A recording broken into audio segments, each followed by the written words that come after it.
Good morning, this is Vic at Four Seasons. You know, one thing about Mother Nature in Colorado can always depend on. Mother Nature doesn't settle down and give us warm weather until usually early to mid-June.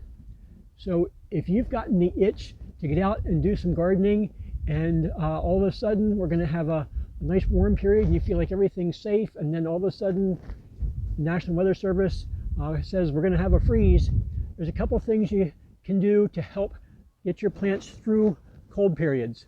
Okay, one thing is you can use something called a row cover or insulate, which really helps to cover your plants. You want to do it right about sundown so that it stays there until about 9 o'clock the next morning.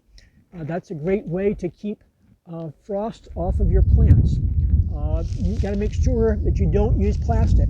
Plastic will not work. A lot of people think it's easy to get. You can just put some plastic on stuff. Plastic actually attracts the frost and the cold, and it usually will kill your plants. So you want something that's permeable. You can do a bucket, you can do some burlap, you can do towels, you can do sheets to cover up your plants. All of those work really well, and that will help protect your plant. The other thing, if you have like an individual plant like peppers or tomatoes or something like that, you can use walls of water, and they work really well after around the 1st of May. Okay, why after the 1st of May? Because the nights are still too cold before that. You can still have, the water can freeze and you can actually still kill the plants because they're made out of plastic.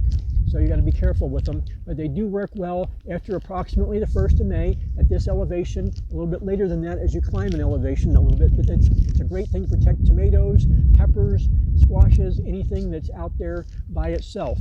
Works very, very well. The other thing, speaking of water, that you can use is actual water. About 3 or 4 o'clock in the morning, if you turn on a sprinkler system when it's going to freeze and let it run until 7 or 8 o'clock the next morning, it will insulate the fruit or the vegetables that it touches. Yes, it's ice, but it actually keeps them at 32 degrees and insulates them from any of the cold.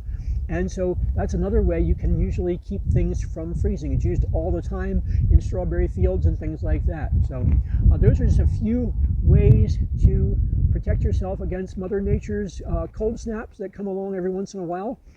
If you have questions or you want to know some more about how to protect your plants, why, stop in or see us, and we'll be glad to help you any way we can. Thank you.